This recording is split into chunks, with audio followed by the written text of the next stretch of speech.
제1부 심리학 영역의 확장 건강 심리학 1장 서론. 이거는 54년 10월 강의의 일부분이네요. 건강 심리학.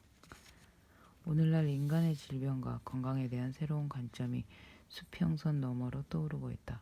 나는 그러한 심리학이 매우 황홀하고 경이로운 가능성으로 가득 차 있다는 것을 알게 되었다. 그래서 아직 그러한 관점이 검증과 입증을 거친 신뢰할 만한 과학적 지식이라고 말할 수 있는 단계는 아니더라도 그것을 공개적으로 발표하고 싶은 유혹을 뿌리칠 수가 없다. 이러한 관점에서의 기본적인 가정은 다음과 같다. 1. 우리 각자는 근본적으로 생물학적 특성에 기초한 내적 본성을 지니고 있다. 이러한 본성은 어느 정도 자연적이고 내재적이며 주어진 것으로 제한적인 의미에서 볼 때 변화될 수도 없고 변화하지도 않는 것들이다. 각 개인의 내적 본성은 부분적으로는 개인마다 다르고 부분적으로는 종 전체에 보편적이다. 3. 이러한 내적 본성을 과학적으로 연구해서 그것을 밝히는 것이 가능하다. 밝힌다는 말을 썼구나. 4. 우리가 지금까지 알고 있는 한 이러한 내적 본성은 본질적으로 기본적으로 혹은 반드시 나쁜 것은 아닌 것 같다. 기본적인 욕구, 즉 생명유지, 안전과 안심, 소속감과 애정, 존중과 자기존중, 자기 실현을 위한 욕구, 이런 기본적인 욕구, 인간의 기본적인 정서와 능력은 표면상 도덕적 판단의 대상이 아닌 중립적이거나 혹은 긍정적인 의미로 좋은 것이다. 지금까지는 파괴적 성향, 가학적, 잔인성, 악의 등을 생득적인 것이라기보다는 우리는 내적 욕구, 정서, 그리고 능력의 좌절에 대한 폭력적인 반응으로 보아온 것 같다. 분노 그 자체가 악한 것이 아니다. 두려움, 게으름, 심지어 무지도 마찬가지다. 물론 이런 것들이 악한 행동으로 나타날 수도 있지만 그렇다고 그 자체가 나쁠 필요는 없다. 이러한 악한 행동이 반드시 나타나도록 구조적으로 내재되어 있는 것도 아니다. 인간의 본성은 지금까지 생각해왔던 것만큼 그렇게 나쁘지만도 않다. 오히려 인간 본성의 가능성들은 관습적으로 경시되어 왔다고 볼 수 있다.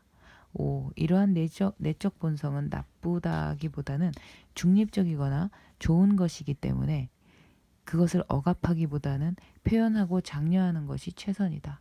내적 본성이 우리 삶을 인도하도록 허용한다면 우리는 더욱 건강하고 활기차고 행복하게 자랄 수 있다. 6. 이러한 인간의 본질적인 핵심을 거부하거나 억압하는 사람인 경우 때로는 분명한 방식으로, 때로는 미묘한 방식으로, 때로는 즉시, 때로는 시간이 흐른 후에 질병에 걸리게 된다. 7. 이러한 내적 본성은 동물의 본능만큼 강하거나 압도적이거나 혹은 분명하게 나타나거나 하지는 않는다. 인간의 내적 본성은 약하고 여리고 미묘하며 습관, 문화적 압력, 그리고 그것에 대한 잘못된 태도들에 의해 압도당한다. 8. 비록 약하기는 하지만 이러한 내적 본성은 정상적인 사람, 심지어 아픈 사람에게서조차 없어지지 않는다. 아무리 거부한다 해도 인간의 내적 본성은 내면 깊이 존재하면서 겉으로 나오고자 한다. 어떤 방식으로든 인간 본성에 대한 이러한 결론들은 훈육, 박탈, 좌절, 고통, 그리고 비극의 필요성을 분명히 해야 한다. 이러한 경험들은 우리의 내적 본성을 드러내고 육성하고 만족시키는 정도만큼 바로 그만큼 이러한 경험들은 바람직하다.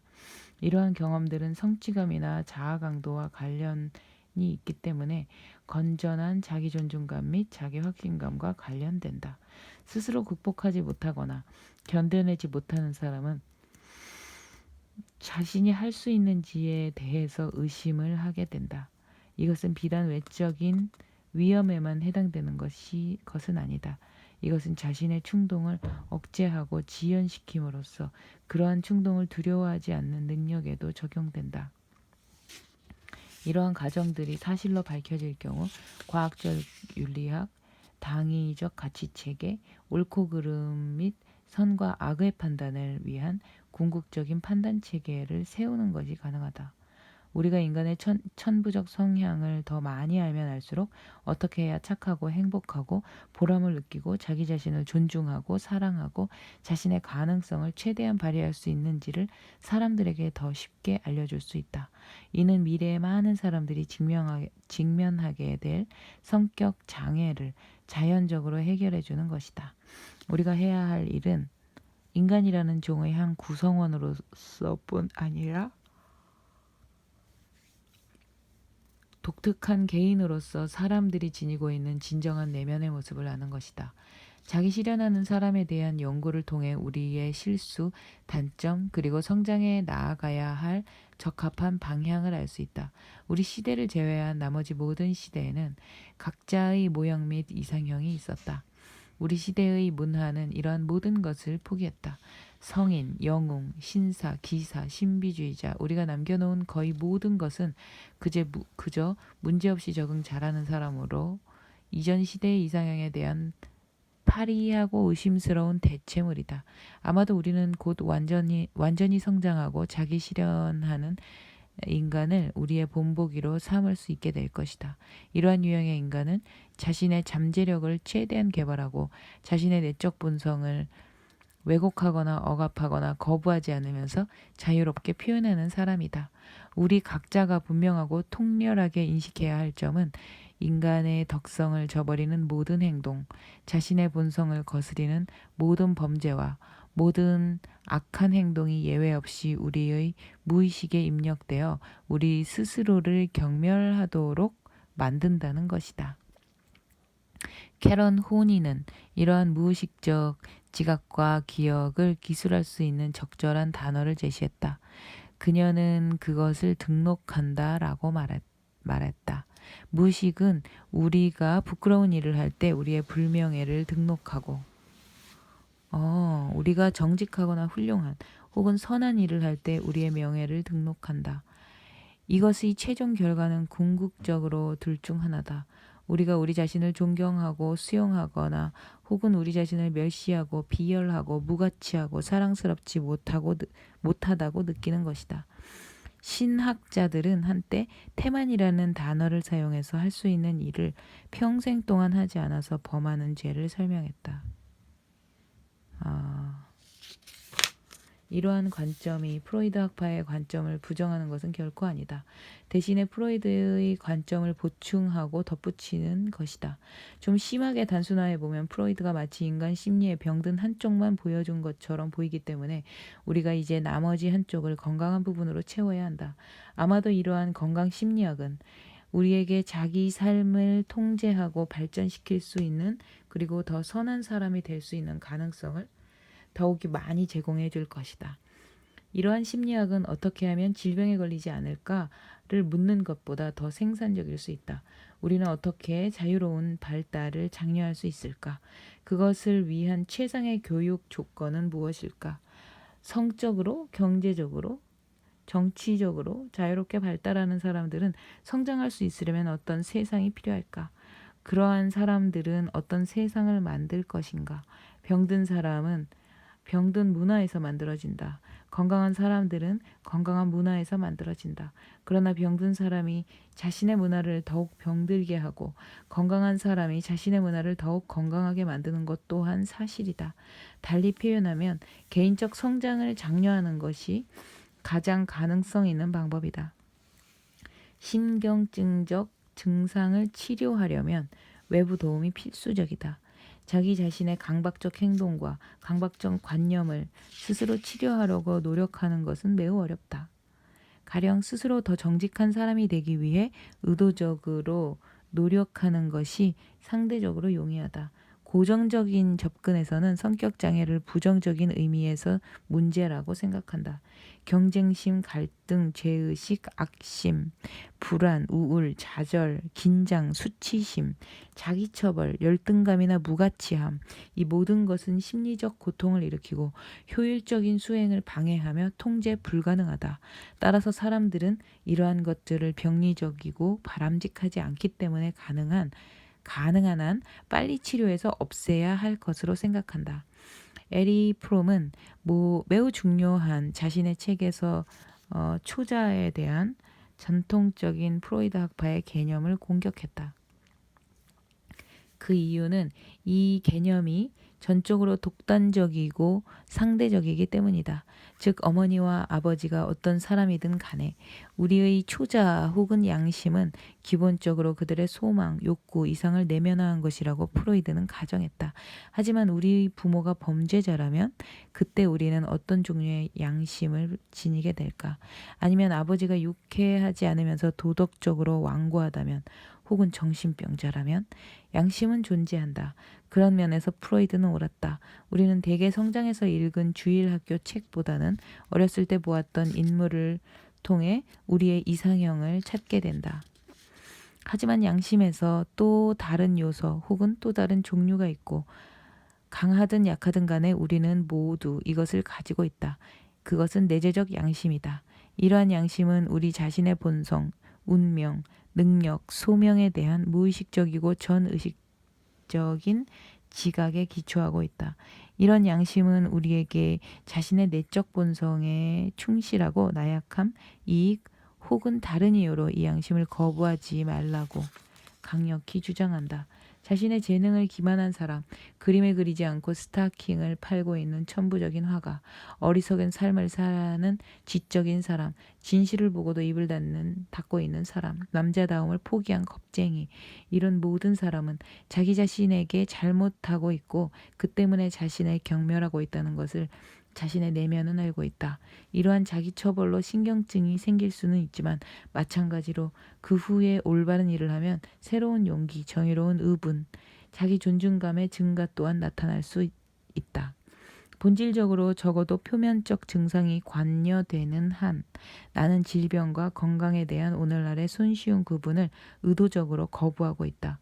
질병이란 어떤 증상을 의미하는가? 질병은 때로 증상을 보이지 않을 수도 있다. 건강하다는 것은 증상이 없다는 의미인가? 나는 이 점을 동의하지 않는다. 아우슈비츠와 다하우 중 어느 쪽 나치들이 건강했는가? 고민하는 양심을 가진 사람들인가? 아니면 유쾌하고 맑고 행복한 양심을 가진 사람들인가? 매우 인간적인 사람이 갈등, 괴로움, 우울, 분노 등을 느끼지 않은 것이 가능했을까?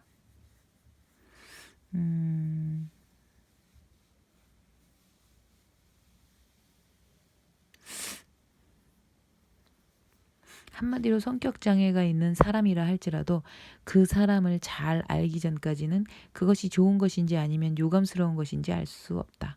그것은 그러한 행동이 나타나는 이유에 달려 있다. 그런 이유들이 나쁜 이유일 수도 있고 좋은 이유일 수도 있다. 한 예로 인기, 적응, 심지어 비행에 대한 심리학자의 태도가 변하고 있다. 누구에게 인기가 있다는 것인가? 한 젊은이가 근처 속물들이나 유흥업소 패거리들에게 인기가 없는 것은 좋은 것이다. 무엇에 적응한다는 것인가? 나쁜 문화에, 지배적인 부모에, 잘 적응한 노예를 어떻게 생각해야 하는가?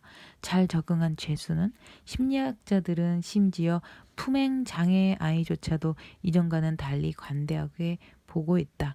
그 애는 왜 비행을 저지르는가? 대부분은 병리적인 이유 때문이다. 하지만 때때로 좋은 이유 때문이기도 하고 혹은 단순히 그 아이가 착취, 지배, 무관심, 경멸, 무시에 대해 저항하고 있는 것이기도 하다. 분명히 무엇을 성격장애로 명명할 것인가는 그러한 명명을 하는 사람에게 달려있다. 와, 노예 소유자, 독재자, 가부장적 아버지, 자신의 아내가 여전히 아이로 남아있기를 원하는 남편, 때때로 한 사람의 성격적 문제는 누군가 이 사람의 심리적 뼈대와 내적 본성을 파괴하고자 할 때 이에 대한 강력한 저항일 수 있다. 이러한 범죄가 발생할 때는 이에 저항하지 않는 것이 병적인 것이다. 이러한 범죄가 발생할 때는 이에 저항하지 않는 것이 병적인 것이다. 하지만 나는 유감스럽게도 많은 사람들이 이러한 상황에서 저항하지 않는다는 인상을 받았다. 그들은 보통 이러한 상황을 참고 견디는데 이는 몇 년 후 다양한 형태의 신경증적 증상 및 심리적인 원인에 따른 신체적 증상을 가져온다. 몇몇의 경우는 자신이 병적이라는 사실, 진정한 행복, 가능성의 진실한 실현, 풍부한 정서적인 삶, 차분하고 생산적인 노후를 상실했다는 사실, 창조적이고 미적으로 감흥하고 인생의 황홀함을 발견하는 것이 얼마나 경이로운 일인가를 자신들이 모르고 있었다는 사실을 전혀 인식하지 못한다. 바람직한 슬픔과 고통에 대한 질문 혹은 이러한 것들이 성장의 필수적인지에 대한 질문도 짚고 넘어가야 한다. 성장과 자기실현이 고통과 슬픔, 비탄, 동요 없이 가능한가? 이러한 것들이 어느 정도 필수적이고 피할 수 없는 것이라면 어느 정도 그러한가? 인간이 성장하기 위해 때때로 고통과 슬픔이 필요하며 마치 이러한 것들이 늘 나쁜 것인 양 자동적으로 이것들로부터 사람들을 보호하는 짓은 하지 말아야 한다. 궁극적으로 좋은 결과가 나온다는 입장에서 볼 때 때때로 이러한 것들은 좋고 바람직할 수 있다. 사람들은 자신의 고통을 극복할 수 있도록 허용하지 않고 그들을 그러한 고통에서 보호하기만 한다면 이는 과잉보호가 될 수 있다. 이것은 결국 개인의 존엄성, 내적 본성, 앞으로 발달을 존중하지 않는다는 의미이다.